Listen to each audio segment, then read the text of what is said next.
My name is Dale Solomon. I can't say I'm ashamed or proud of everything I've done. Sometimes life itself forces you to make difficult decisions. I grew up loving, but pretty cramped in the means of the family. I have two older sisters and two younger brothers. I am that middle child in age. Since money was tight for us, I worked starting in my teens. Despite the fact that many people told me that I was a very smart boy, most of the work that fell to me was rough and hard, but it brought me money for necessary expenses. When I was in school, I sometimes had to donate blood and biological samples to make ends meet and pay my daily expenses. I met Celeste, and we were together after 6 weeks of dating. I worked 32 hours a week, which was just enough to earn extra benefits. Although it cost me almost all of my free time, I also took 14 credit hours in evening courses. Celeste worked in the office of one of the insurance offices. Even when we added up our two incomes, tuition and living expenses did not allow us to accumulate any savings. The only way to survive was to keep your eyes on the horizon slipping away in the distance, waiting for some chance thrown by luck.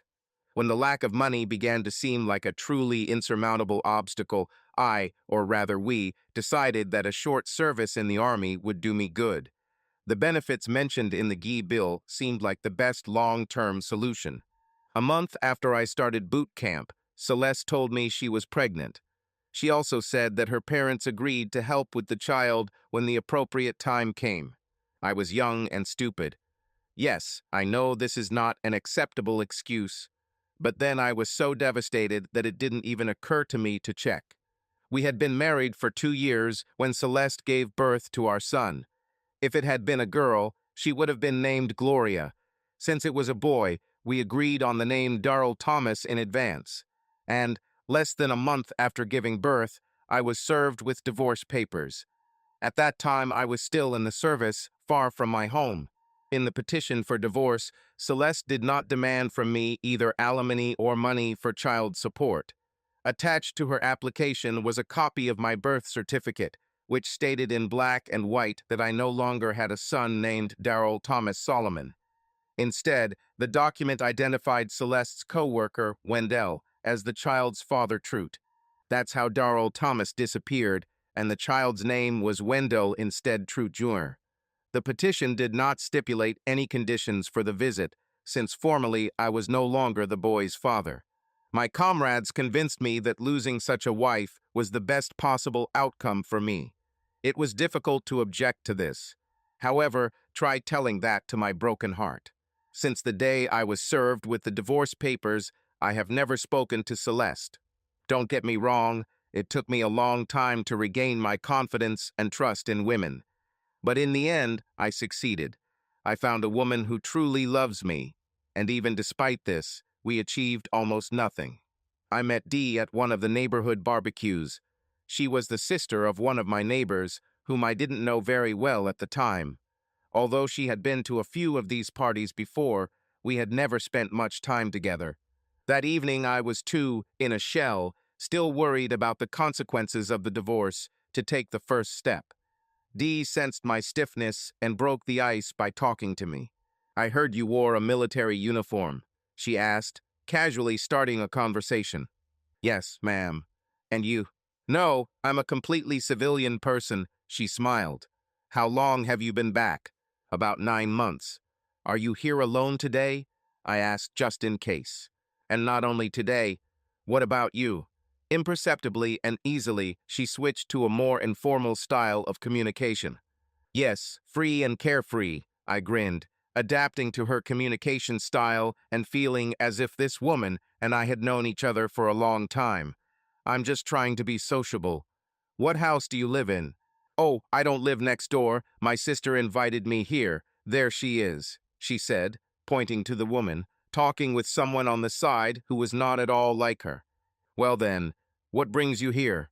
"You," she answered briefly and simply, with a Mona Lisa smile and some twinkle in her eyes. "Well, yes, of course. Although I've already seen you at several such gatherings," I reassured her. "Oh, I see. You think you're the only one who's allowed to be shy. Well, nameless lady, how do you feel about getting out of here, eating some ice cream, and going to the movies.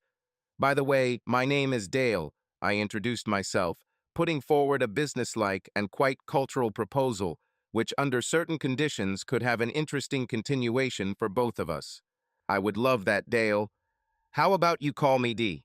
And so we charted and together charted a course that led us to moving in together 8 months later.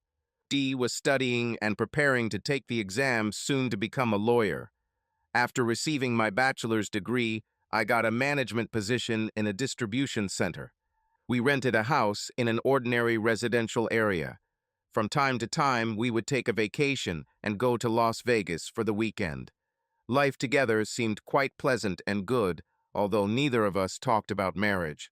I must admit, I didn't pay enough attention to what happened soon. Having accepted an invitation to yet another neighbor's party, I wandered around the backyard. Dee couldn't take the day off this time, so I ended up there alone. The only thing, or rather, who I really should have avoided was our neighbor, who was an approachable woman. Her name was Bevan. She was a flirt who loved to flirt and openly tried to interest me, which led Tasses into a rage. I don't care what you do, but God forbid I hear that you spent even 5 seconds alone with Bevan. Is that clear, mister? She reprimanded me, angrily sparkling her eyes and poking her finger at my chest. Yes, sir. Or ma'am. Or dear. That's right, I understand. I saluted her. Well, I was a master at avoiding Bevan at this party. A couple of newcomers to our community who organized this entertainment for the neighbors Randy and Harley were dressed quite boldly that evening. In Harley's case, this was clearly noticeable. She behaved quite relaxed. At the same time, Randy seemed completely unfazed by his wife's provocative behavior. After some time had passed, the party seemed to be ending, as several of the men in the backyard were no longer visible. I decided that I had spent enough time to satisfy the requirements for a polite visitor accepted at such events. Randy was just directing one of the remaining guys into the house when I tapped him on the shoulder to say goodbye. He turned around. Are you sure you want to leave yet, Dale? Things get pretty exciting down there in the bedroom. If you know what I mean. He grinned and winked at me knowingly. Yes, I am sure. Welcome to our area. Say hi to Harley, I replied. Well, then come on, follow me through the house. You can go out the front door. I followed Randy. We walked quite close to the half-open door. Something interesting was clearly happening there. I just smiled and continued walking towards the exit of the house. If only I had known where this was going, I could have been better prepared for the storm of shit that would hit me later that evening. You pathetic bastard. How could you? There was a cry from the enraged D, who exploded into the house like a whirlwind. How could I? Cheating with our new neighbor. Bevan said that every man who was at their party did it. Not true. I avoided Bevan at all costs and didn't see Harley again after the first hour or so, although I heard it when I left. Ask Randy, I had no part in any of this. Bevan said something completely different. Briefly speaking, take your shit and go to the guest bedroom. You won't sleep with me tonight, okay? She raged. That evening was the beginning of the end. After that, everything never returned to normal. After 2 months of living in the same shared house, but alone, I warned Dee that things had better get better, otherwise I would move out. Looking back, I can say that if we were ultimately heading towards a breakup, then at that moment it was the right time for this. Before that, we had already discussed the possibility of getting married and starting a real family several times, but we never moved beyond conversations. Moreover, the absence of children drew a line under our relationship. The only thing that truly shocked me was how quickly Dee's love turned into hatred based solely on the words of the person she said she always despised. If Dee was such a mentally unstable person, then perhaps I should have thanked my lucky stars that we broke up when we did.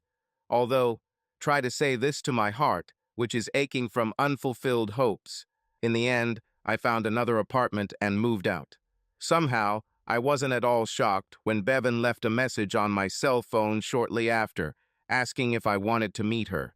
I never called her back. It's just that there wasn't enough of her in my life.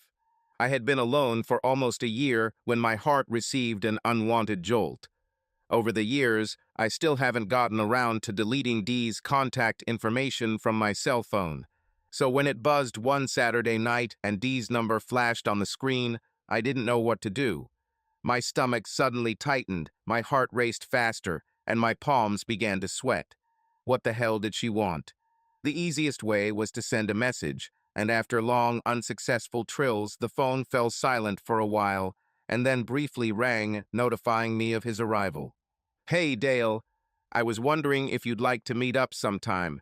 I owe you an apology, and I'd like to do it in person. I read a text message from Dee. Damn it. I ended things with her and tried to move on with my life. Why should I now give her the opportunity to clear her conscience? Yes, I still had strong feelings for her, but with some sixth sense, I knew that it was better not to renew this relationship. So I answered, thanks, no, which prompted the immediate question, why? I could say, because I hate you. I could say, you're not worth my time.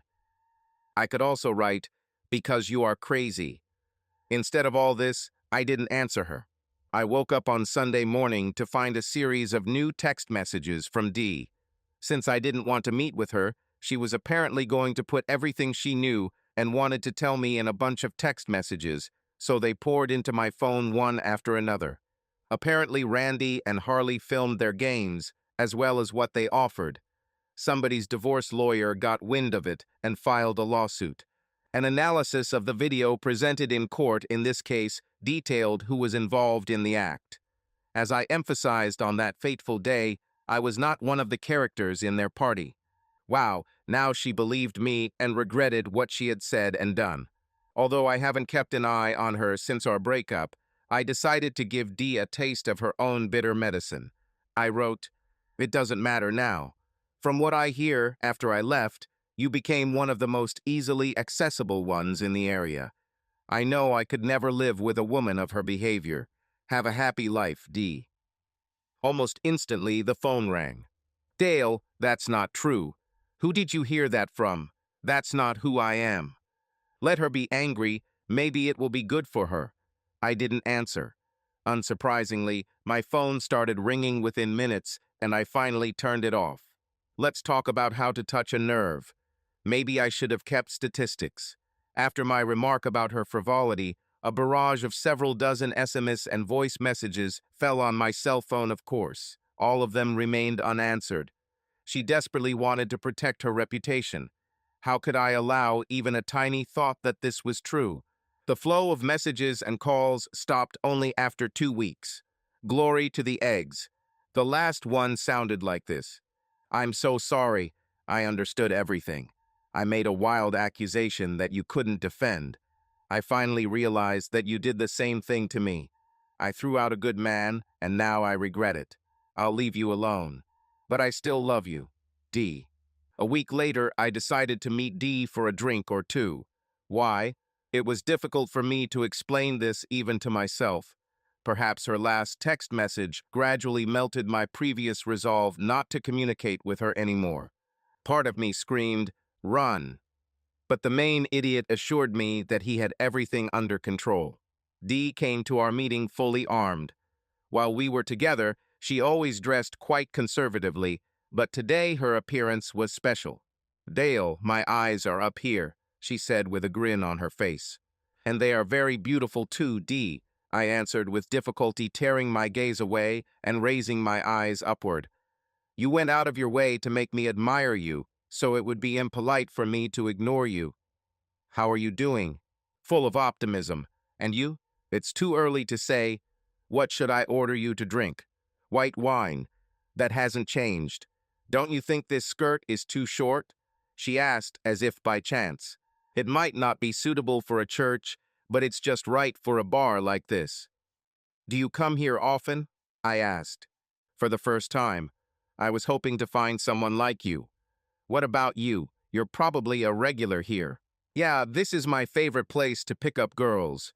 Usually there is a large selection of them here," I said in a rather casual tone. This made Dee shudder involuntarily. However, I noticed it and grinned back. I have some reason to believe that you are one of the guys who are loyal to the extreme, she said with some sadness in her voice. Therefore, I think it would not be amiss to ask, will I interfere with your current girlfriend? Did I mention that part of my inner self was saying, run? After our breakup, I admit that I briefly enjoyed a few casual one-night stands, and I was in no way ready for another long-term relationship, especially with Dee. Now I have decided that honesty is the best policy. No, at the moment my heart doesn't trust any woman. It may be months or even years before I have the courage to put myself through that kind of pain again. At these words, Dee's eyes clouded with sadness. I'm so sorry, Dale. Can I interest you in a friends with benefits offer so you don't forget about me? She probably understood that I was in her hands. I shifted uncomfortably in my chair.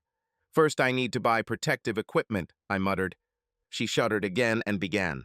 But you don't need. And then, shaking his head, okay, at your place or at my place? She asked, lowering her voice and breathily, leaning across the table towards me. Let's go with you. This way I can leave when I need to. Dee, I know what you want, for us to be together again. I'm really sorry. What we had before no longer suits me, I once admitted to her. Perhaps I need help to understand why I have become so emotionally distant. And I don't want to mislead you. Your attitude is wonderful, but I just can't find the love I had before again. Dale, I noticed that, she answered with a sigh. You are no longer the person I knew before. I'm ready to give you more time to find yourself. I still blame myself for doing this to you. I stopped calling her, but Dee didn't. She never ceased to keep me updated on the events of her life.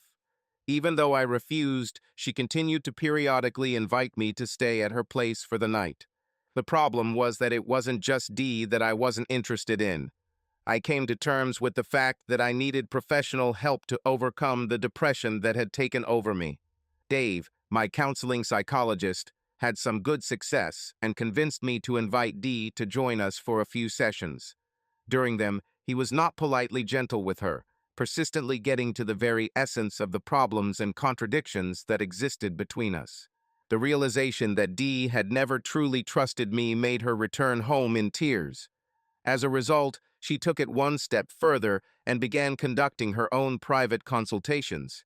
Gradually, in small steps, we resumed our friends with benefits meetings, and I began to think that over time we might work our way up to being in a serious relationship again. I had been divorced from Celeste for 5 years when one day she suddenly left a message for me at my parents' house. I waited a few days before calling her back. I had absolutely no reason to talk to her again, but natural curiosity took over. Celeste, this is Dale. You called me. Thank you for calling, the half-forgotten, but so familiar voice of his ex-wife came through the receiver. Wendell and I need to talk to you about something very important, and we were wondering if we could meet. We could treat you to dinner, if you want. I agreed to a meeting in a cafe located near the house where I live. Dee decided to join me. Celeste was accompanied by a man whom she introduced as her husband, Wendell. She was dressed quite stylishly, looked good, and was quite sociable. After the waitress took our orders and left, Celeste looked at each other with her husband, as if gathering determination for the test, after which she took out an envelope and placed it on the table in front of her. Dale, I have one confession to make, and then I have a favor to ask of you. When I gave birth to the baby, well, you and I were still married then. Anyway, I named Wendell his father. But, we recently discovered that this is not the case. Anyway, Dale, his father is you. Dee squeezed my hand until it hurt. My heart started beating faster, and I felt my stomach tighten. Do you want to say anything about this? Celeste drawled slightly, frowning, carefully observing my reaction. What is your request? Having controlled myself, I muttered. Wendell Jr. needs a bone marrow donor, and I was hoping you would be willing to do it for him. I have here, she put her hand on top of an envelope lying on the table, I have a DNA test that shows that Wendell is not the boy's father. The only other person who could be his father is you. The DNA test and doctor's report on Wendell Jr. are in this envelope. You will need to be tested to see if you are compatible, but since I am not a donor match, the doctors have said that you are almost certainly compatible with your own son. I passed my biological samples to the bank long before we met. I objected. I may have several, perhaps even dozens of children that I conceived but never met in my life. Why do you think that your child is more deserving of my time and a piece of my body than they are? Unlike others, he was conceived naturally. Doesn't that mean anything? She squeezed out. Not for me. Your child, in my opinion, is no different from any others I may have ever conceived. I have absolutely no emotional attachment to any of them. If this is what the lying woman gave birth to, then so be it. If that's all you've got, then it's time for me to get back to work. Please don't call my wife names, this ferret sitting opposite intervened. Celeste squeezed his hand. Don't pay him any attention, Wendell. If he wants to communicate that way, well, but we shouldn't stoop to his level. Looking at the ruffled Wendell, I continued. Tell me, is she cheating on you the same way she cheats on me? Wendell, that's not true. Celeste was alarmed. I never cheated on him.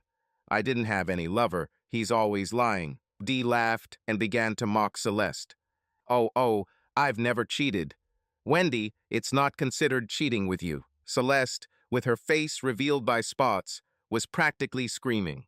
Fuck you, Dale. How can you turn your back on your son so coldly? I'll tell you what, I cut off her screams. I will find out if there is a way to check if anything is possible, but so far unknown to me, children are sick. If there is one and his mother does not turn out to be a deceitful woman, then I will help that child. How do you like this? I stood up from my seat, indicating that the conversation was over, lifted Dee to his feet, and headed towards the door. Before we had time to take a few steps, Wendell spoke, unlike Celeste, in a conciliatory and pleading tone. Dale, we need your help. Talk to us. What is needed for this? Stopping and turning around, I presented my conditions. Correct my son's birth certificate to list me as his father, and then change his name to Darrell Thomas Solomon. If you do this, then I'll see if I'm compatible with him. Until that happens, don't even think about bothering me again. After that, Dee and I left, although they begged me to stay and talk to them. Dee wasn't sure how to break the ice. What are you thinking about, Dale? I think you are a much nicer and kinder woman than she is. Are you going to help the boy? His name is Darrell. It seems you can't trust me completely, can you? I'm sorry. If I trust you, will you marry me? This matter could turn out to be unpleasant, you understand? I have asked you a question. I've been thinking about my life prospects for some time. Together, Dee and I made great progress in therapy, and I truly loved it. So what the hell? Yes, I will marry you if you help me with this matter, I finally answered, and her face lit up. Can you issue a new birth certificate and documents for a name change?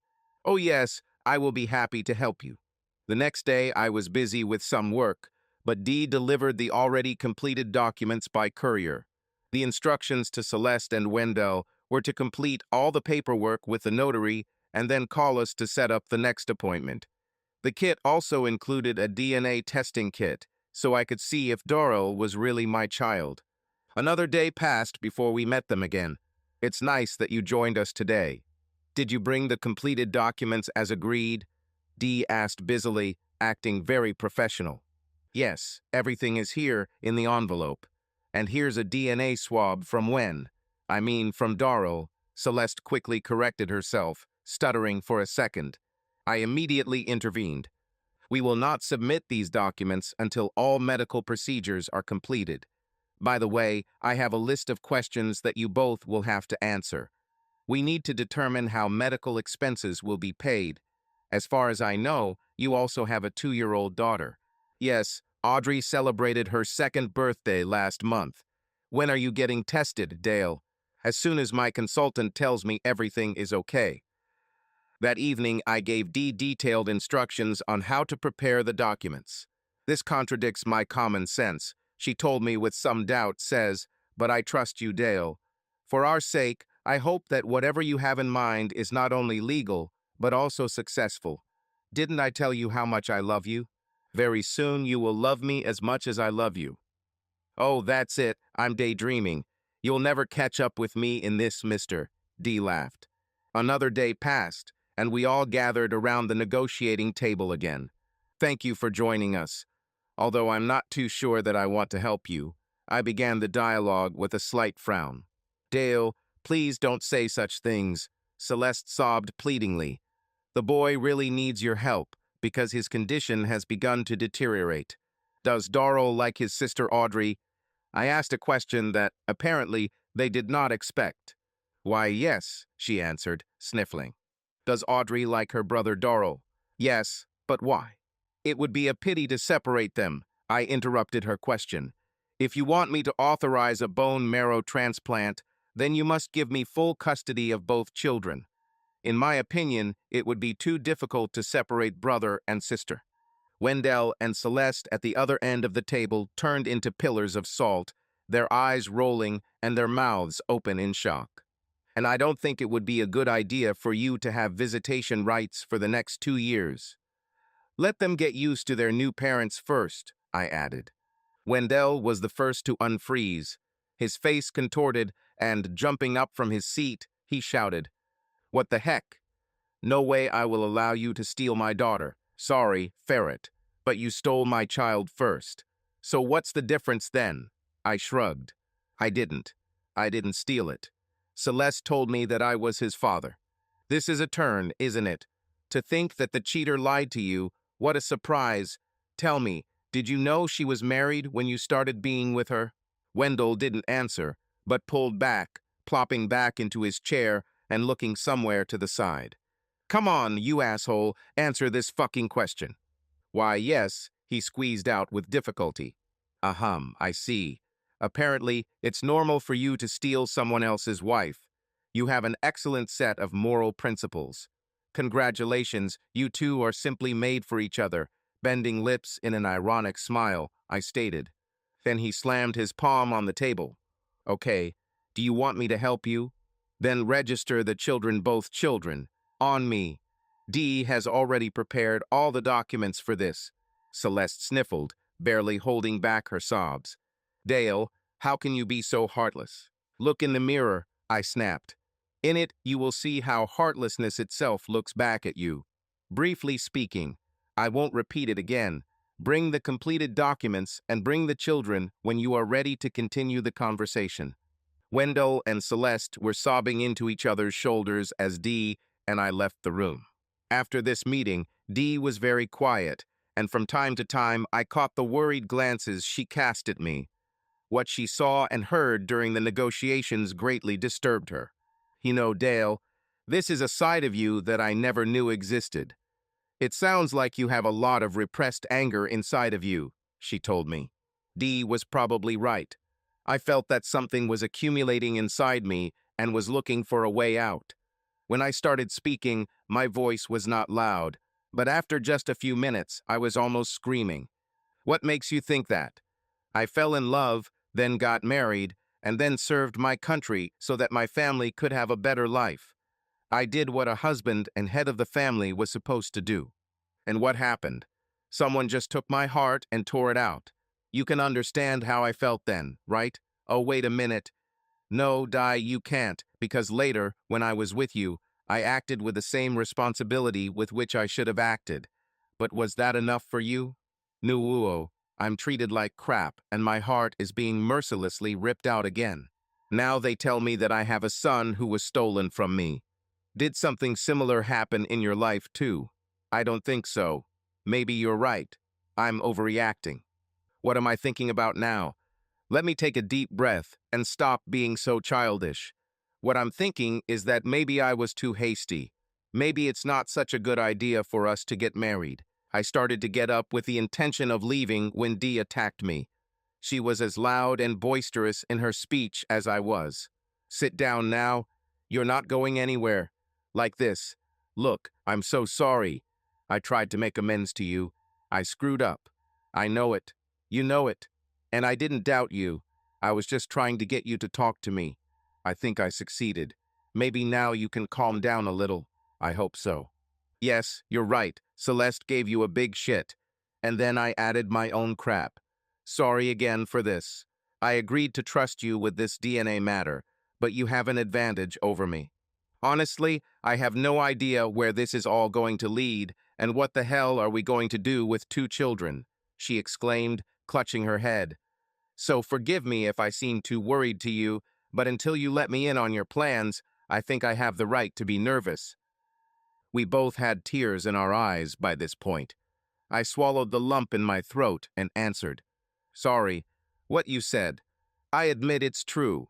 Now take your pencil and notepad and let me tell you what I hope will happen soon. I made my next request to Dee. Hearing my plan, she immediately perked up. As I prepared for the new meeting, I really wasn't sure that Celeste and Wendell would capitulate after all. But only 2 days passed before the children were taken to Dee. I've never seen 2 adults cry so hard. Dee and I took the kids to the mall cafeteria and waited. About 15 minutes later, I was informed that Celeste had headed to the underground parking lot. We intercepted them there, already getting into the car, leading the children. Audrey ran on her short, hurried legs towards Celeste and Wendell, greeting them with joyful squeals, as if they were long-lost friends. They were both completely confused, looking as if aged for 10 years. What? Dale, I thought you didn't want us to see them for 2 years? Celeste asked me stammeringly, with red eyes and drooping shoulders, nevertheless, automatically hugging little Audrey to her. I never intended to file for guardianship. I wanted you to prove how much you love your children, I replied. The documents are drawn up in such a way that I can submit them to court at any time, right up to their 18th birthday. If I ever find out that these children have ever been treated roughly or cruelly, I will come to court to take them away from you, I promised sternly. But Dale, are you still going to get tested? She asked with a flash of hope. No, I took the test the day after our first meeting. I'm about as incompatible with Darrell as it gets. My mismatched blood type immediately disqualified me from becoming a donor for the boy. This also proves that your son's father is not me. This is a surprise, right, Ferret? I threw towards Wendell, who froze at this news, like a deer jumping into the road in headlights. And as for you, Celeste, you really were a cheater all along, weren't you? Wendell looked shocked and completely confused. Celeste shouted, This can't be. So you are also a medical expert now? I mocked her ironically. I suggest you find his real father, or hope like hell that someone suitable appears on the donor registry. Due to privacy laws, I never found out who saved Wendell Jr. All I know is that he spent 11 weeks in the hospital before he was allowed to go home with Celeste and figurehead Dad Wendell. Dee stayed in touch with them because she wanted everything to have a happy ending. I kept my promise and proposed to Dee. Mostly me, I still have some problems to solve. Dave, our personal consultant, conducted more than one session, helping me to overcome my problems with controlling anger. At the same time, he helped Says accept me as I am. Dee and I already have 2 girls. Celeste and Wendell tried a couple more times to have their own Wendell Jr. Alas, it didn't work out. More precisely, it worked out, but not the way they wanted. Wendell Jr. now has 3 sisters. There couldn't have been a better pair of twins. As for my supposed children, for whom I once sacrificed my biological samples, I have not yet been able to find any of them, if they exist at all. With all these DNA search sites out there, I think it's only a matter of time before they are discovered. If they ever need me, I'll do whatever it takes, but maybe without any fuss this time. Dee and I fed all the documents we got from Celeste to the paper shredder. And yes, I know I probably acted like a real ass, but I think I had every right to do so. Subscribe to our channel so that your second chaff doesn't cheat on you, and go ahead and listen to the next story, because this story is nothing compared to the next one. If you're under 18, don't even think about listening to the next one.